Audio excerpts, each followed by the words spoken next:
आज दसरा मेळावा आहे आणि माझ्यासोबत बोलण्यासाठी या ठिकाणी प्रकाश सुर्वेजी आहे, शिवसेना आमदार. सर, काय सांगाल, दसरा मेळाव्यात विचारांचं सोनं लुटायला आपण या ठिकाणी आलेला आहात? खरा दसरा मेळावा इथे कार्यकर्त्यांचा दसरा मेळावा, शिवसैनिकांचा खरा दसरा मेळावा इथे होणार आहे. कारण आम्ही बाळासाहेबांच्या विचारांचे पाईक आहोत आणि त्यांचे विचार घेऊन चाललेलो आहोत. त्यामुळे विचाराचं सोनं लुटायला इथे सर्व कार्यकर्ते जल्लोषात येणार आहेत. दुसरीकडे संजय राऊतांच्या टीका आपण पाहतोय की त्यांनी म्हणजे आपण जो दसरा मेळावा घेताय हा अहमदाबादला जाऊन घ्यायला हवात, अमित शहा हे त्यांचे पक्षप्रमुख आहेत, अशा ज्या काही टीका होत आहेत त्याला काय उत्तर देणार? बाळासाहेबांनी सांगितलं होतं, ज्या दिवशी माझा पक्ष काँग्रेसबरोबर युती करेल त्या दिवशी माझं दुकान मी बंद करून टाकेन. आणि यांनी बाळासाहेबांचे विचार विकलेत, त्यामुळे ह्यांना बोलण्याचा अधिकार नाही. जेव्हा काँग्रेसबरोबर त्यांनी युती केली तेव्हा कुणाचे बूट साठायला जात होते दिल्लीला, तर त्यांनी त्याचं उत्तर त्यांनी बघावं. नक्कीच हा दसरा मेळावा यासाठी देखील महत्त्वाचा आहे. मुंबई महानगरपालिका निवडणुका तोंडावर आहेत आणि त्या पार्श्वभूमीवरती दोन्ही पक्षांकडनं ताकद लावली जात आहे. दसरा मेळाव्यातनं प्रामुख्याने हीच ताकद आपल्याला पाहायला मिळणार आहे. कसं पाहता? आमचा पक्ष निवडणुका आल्या म्हणून असं काम करत नाही. मान्य एकनाथ शिंदे साहेब मुख्यमंत्री असताना त्यांनी केलेली प्रचंड कामं, म्हणजे मोजण्या अशी एक कामं केली आहेत. लाडक्या बहिणींची योजना, कोस्टल रोड, त्याच्यानंतर आता 350 एकरमध्ये कोस्टलला बनवणारी गार्डन, सगळ्यात महत्त्वाचं म्हणजे समुद्राचं पाणी जे आता काळं क्षार आहे त्यासाठी 7 STP प्लॅन्ट बसवलेत. त्याचं आता म्हणजे समुद्राचं पाणीसुद्धा निळक्षार करण्याचं काम एकनाथ शिंदे साहेबांनी केले.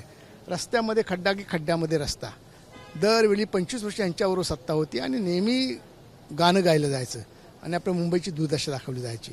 पण एकनाथ शिंदे साहेब CM झाल्यानंतर 700 किलोमीटरचे रस्ते पहिले सिमेंट काँक्रीट केले. याविषयी तुम्हाला कुठेतरी एक खड्डा तरी दिसला का? आणि जे उरलेले आहेत ते सुद्धा येणाऱ्या काही दिवसामध्ये होणार आहेत.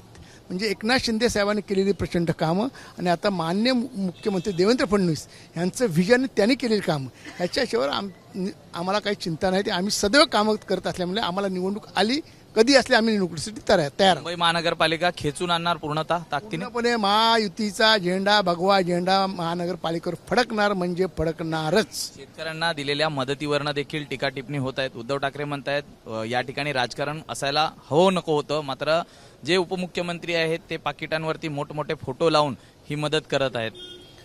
स्वतः काही करायचं नाही.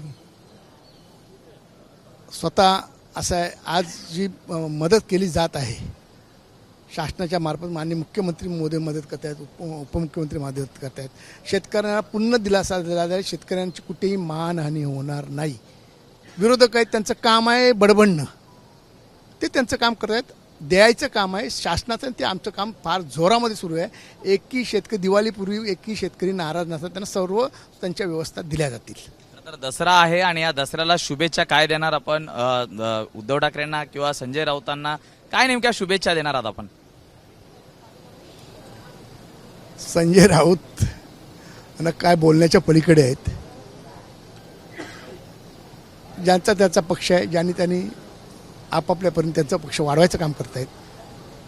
आमच्यातर्फे त्यांना सुद्धा दसऱ्याच्या खूप खूप शुभेच्छा. धन्यवाद सर, आमच्याशी बातचीत केल्याबद्दल. तर हे होते प्रकाश सुर्वे, ज्यांनी दसऱ्यानिमित्त उद्धव ठाकरे असतील, संजय राऊत यांच्यावर टीका देखील केली, तर त्यांना दुसरीकडे प्रत्यक्षरित्या टोचत दसऱ्याच्या शुभेच्छा देखील दिलेल्या आहेत. व्हिडिओ जर्नलिस्ट अजित सह, मी सूरज सावंत, ABP माझा, मुंबई. ABP माझा, उघडा डोळे बघा नीट.